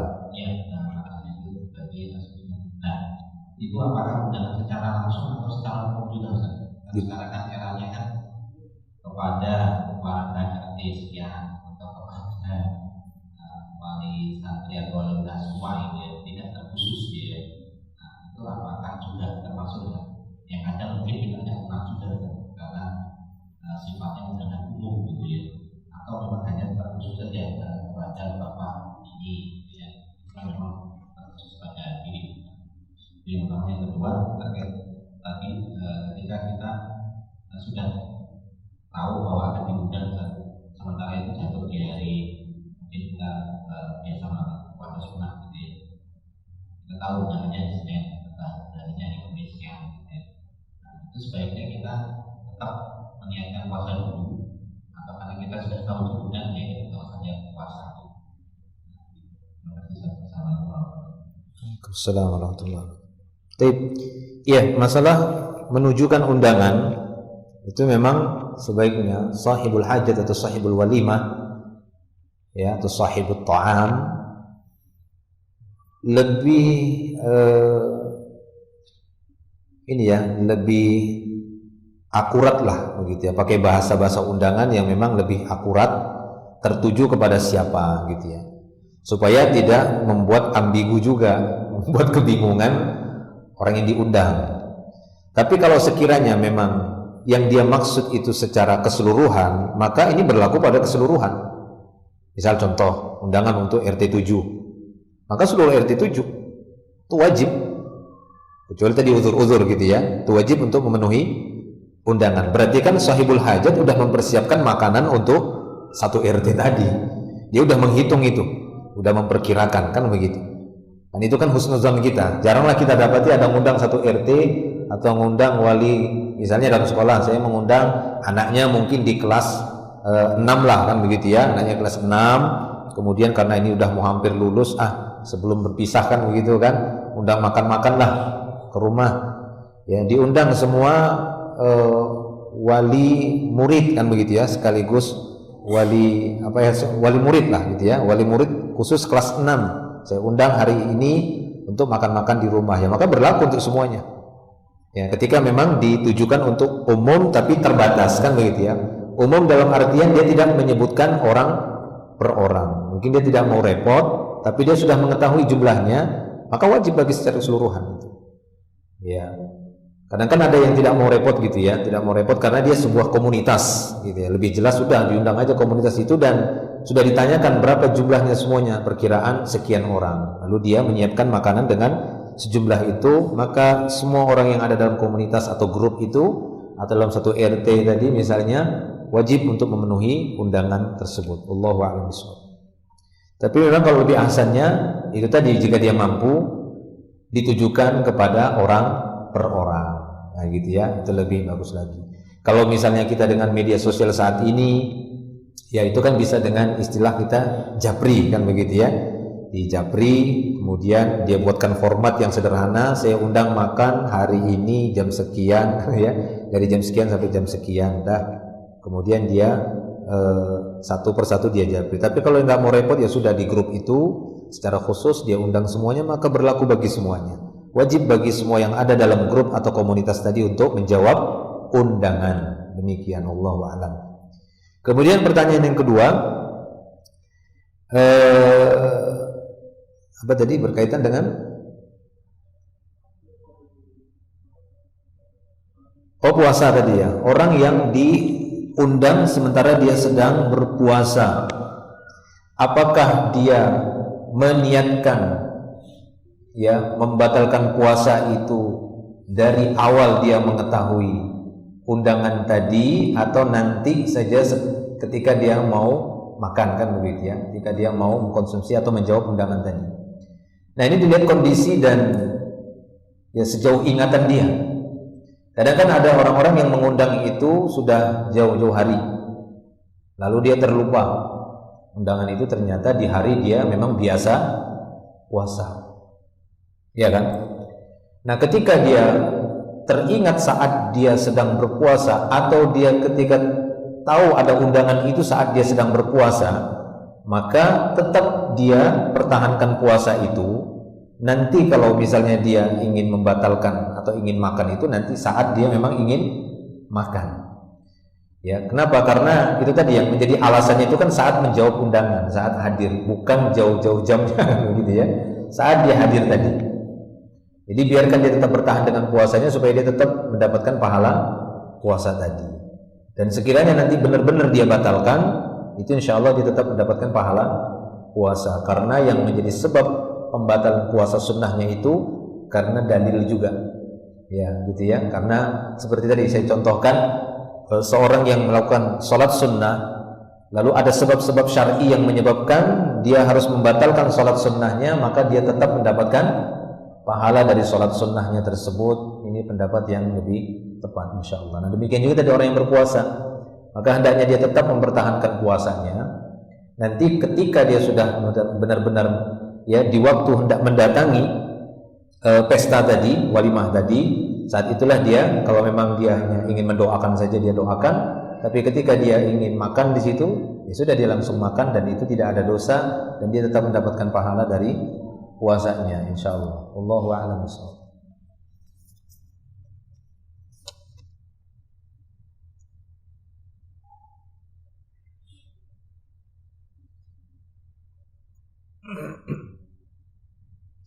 Bagaimana apabila yang mengundang orang non-muslim? Apalagi bila yang mengundang adalah tetangga dekat rumah, tetap wajibkah menghadirinya? Tidak, tidak wajib menghadiri undangan orang-orang non-muslim ataupun kafir. Karena kita tidak enak tidak hadir. Nah, itu lain lagi kalau tidak enak. Tidak enak itu perasaan kan begitu ya. Nggak ada hukum perasaan dalam agama, itu nggak ada perasaan, tapi ya dalil qat'i kan begitu. Ya kajian kan begitu. Karena kita tidak enak tidak hadir karena tetangga. Tidak hadir bukan berarti kita harus memutuskan ya hubungan tetangga kan begitu. Artinya kita nanti bisa mencari waktu-waktu selainnya untuk tetap menjaga hubungan tetangga. Ya. Apalagi kalau kita dapati di dalam acara tersebut ada kemungkaran. Ya, terlebih lagi bahkan tidak hanya orang-orang non-muslim saja yang buat acara. Sekiranya acara itu adalah acara orang-orang Islam, tapi di dalamnya ada kemungkaran, maka gugur kewajiban itu, bahkan kita nggak boleh datang. Para ulama mengatakan boleh datang, tapi tujuannya untuk mengingatkan adanya kemungkaran itu. Silahkan dia tetap datang, tapi mengingatkan adanya kemungkaran itu. Ya. Tapi kalau dia datang lalu dia tidak ada mengingkari kemungkaran itu, maka dia dihukumi sama seperti yang buat acara. Dia sama-sama ta'awun dalam kemaksiatan. Itu yang dilakukan oleh Nabi kita SAW. Bahkan kepada anaknya sendiri beliau seperti itu sallallahu alaihi wasallam. Pernah satu saat ketika ada makanan yang cukup banyak di rumah Fatimah, maka Fatimah pun berkata radhiyallahu anha kepada suaminya Ali bin Abi Thalib radhiyallahu anhu, sekiranya kita undang ayah kita, kan gitu ya, kita undang Rasulullah SAW untuk makan bersama kita di rumah. Oh ya sudah, diundang Nabi SAW. Datanglah Nabi SAW, baru beliau memegang ya gagang pintu, terlihat kiram itu seperti sitar yang dia seperti bercorak-corak gambar makhluk. Ya, tanpa berkata-kata yang panjang, tanpa ada bicara apapun, dia langsung pergi meninggalkan rumah. Terkejutlah Fatimah dengan Ali bin Abi Thalib waktu itu. Kenapa pergi Rasul? Ilhaq, kata Fatimah. Ya Ali, wahai suamiku, coba susul, kenapa? Maroja'ah, apa yang menyebabkan beliau kok kembali lagi pulang ke rumah, kok nggak jadi masuk? Ya, seperti itu. Dikejar sama Ali waktu itu. Ya Rasulullah, maroja'ak, apa yang membuat kamu kok pulang? Kan diundang. Begitu. Maka apa kata beliau? Innahu ya laisa li an adkhula baitan muzawwaqa. Ya, atau kurang lebih seperti itu. Sesungguhnya tidak pantas aku memasuki rumah yang di dalamnya ada muzawwaq, itu gambar-gambar makhluk. Ini gambar makhluk aja loh ini, tinggal langsung sama Nabi. Walaupun itu undangan anaknya sendiri undangan makan, tinggal sama Nabi. Ya, makanya saya bilang ini, gimana kalau ini ya jangan bicara perasaan kan begitu ya, tapi rasa takut kita kepada Allah Subhanahu wa taala akan pelanggaran itu yang lebih kita takut. Itu dicontohkan langsung oleh Nabi SAW pada keluarga. Makanya diberkahi keluarga Nabi. Nabi sendiri mengatakan, kalau sekiranya Fatimah mencuri, aku yang akan potong tangannya. Lalu Fatimah itu tidak mencuri kan begitu. Tapi ya. Nah, jadi jangankan orang ini, yang maksudnya non Muslim, yang orang Muslim saja sama kan begitu. Apalagi cara orang non Muslim, ya pastinya kan begitu ya. Di dalamnya itu ada acara-acara. Ada mungkin dari sisi makanan, mungkin ada ritual di sana, atau kemungkaran yang lain lah. Ya, kemungkaran yang lain. Terlalu banyaknya di situ orang yang datang itu membuka aurat. Sama seperti saya kalau di kobilahnya bapak saya kan begitu. Kalau udah buat acara itu, acara pernikahan itu diundang, ya kan? Itu babi yang dipajang, babi panggang. Walaupun sebelah sananya itu ada untuk muslimnya katanya kan begitu ya. Tapi kita ngeliatin itu baunya kan begitu. Belum lagi pakaian-pakaian mereka, ya kan? Itu kan lutut ke atas. Disuruh, wah, nggak boleh nampak pahanya. Ya diturunkan, nggak mungkin kan begitu. Ya nggak datang, solusinya itu tidak datang. Gimana lagi kan begitu? Ada kemungkaran itu. Bahkan kepada orang yang Islam saja kan begitu, gitu ya. Ini sama anaknya oleh Nabi SAW kepada anaknya sendiri.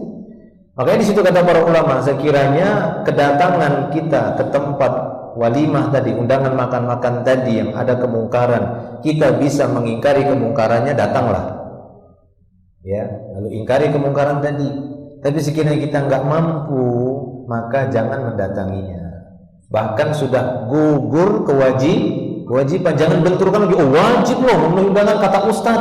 Loh, kata Nabi ini. Nabi SAW mengatakan juga nggak boleh kita ikut serta di dalam kemungkaran.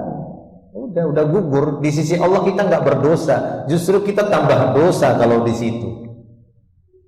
Kita udah digugurkan dosa kita karena kita nggak menjawab undangan tadi. Kecuali tadi nggak ada alasan bagi kita nggak datang, kan begitu, nggak ada uzur. Ya salahnya kita, berdosa kita, maksiat. Sebagaimana sabda Nabi SAW tadi, faman lam ya'ti dakwah faqad asallahu wa rasulahu. Siapa yang tidak mendatangi undangan, maka dia telah durhaka, maksiat kepada Allah dan Rasulnya. Taib ya. Jadi demikian. Allahu a'lam bishawab.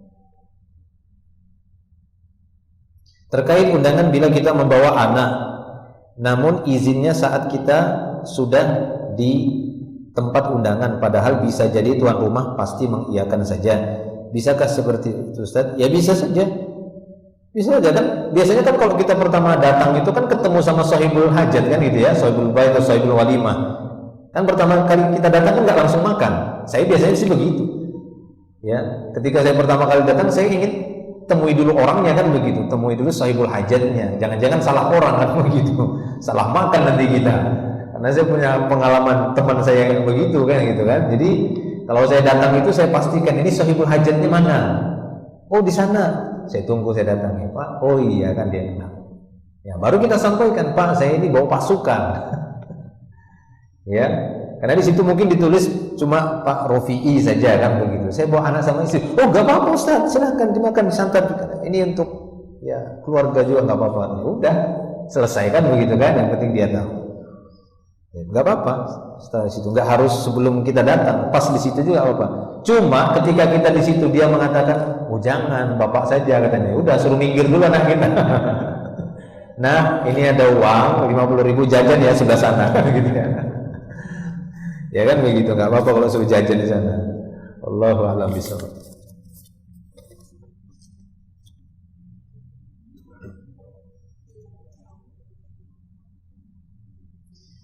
Assalamualaikum warahmatullahi wabarakatuh. Waalaikumsalam. Ustaz, bagaimana kalau kita dalam acara walimah sudah tidak menyediakan tempat amplop, tapi orang-orang tetap memberi amplop pada kita, hadiah, kado, apakah yang diterima lah. Bahkan kalau semua undangan yang datang bawa kado dan bawa uang sebanyak-banyaknya, rezeki nomplok. Nggak apa-apa kan begitu. Ya, Allahu a'lam bishawab.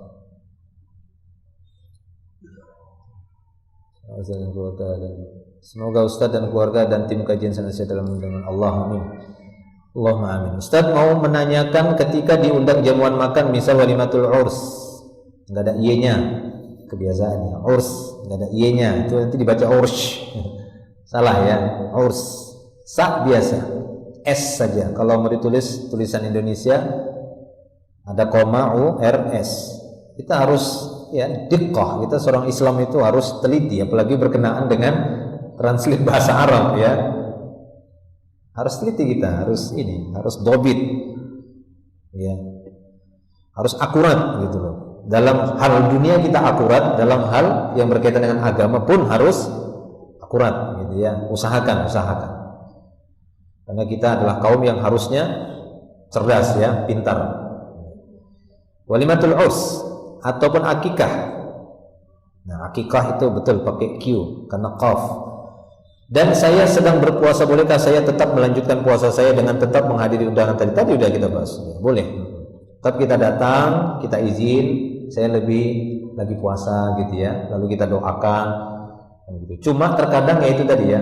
Kalau saya sih lebih memilih menyenangkan perasaan teman, saudara ataupun yang undang. Saya lebih memilih membatalkan.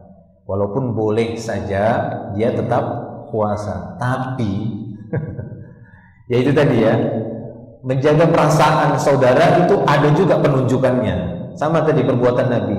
Ketika Nabi langsung memanggil 2 orang Ansor, lalu mengatakan, ini istriku Sofia. Beliau ingin jaga perasaan. Nah begitu juga, kalau memang kita ingin lebih menyenangkan saudara kita, menjaga perasaannya, sementara yang sedang kita lakukan adalah puasa sunnah, dan kita tetap dapat pahala, tidak ada dosa, tetap dapat pahalanya, dapat makan lagi, menyenangkan saudaranya. Wah, ini kan enak. Sudah dapat makan, menyenangkan saudara, tetap pahala juga, pahala puasa, karena yang membatalkannya bukan karena kemauan pribadi, tapi kemauan syar'i. Maka apa masalah? Ya, makanya saya lebih memuatkan untuk makan. Ya, makan saja. Allahu a'lam bishawab. Cukup ya, insyaallah sampai sini, nanti kita lanjutkan lagi di pertemuan berikutnya. Semoga menjadi ilmu yang bermanfaat dari pembahasan kita. Wallahu a'lamu bishawab. Akhiru da'wana alhamdulillah, subhanakallahumma bihamdik, asyhadu an la ilaha illa anta, astaghfiruka wa atubu ilaik. Assalamualaikum warahmatullahi wabarakatuh.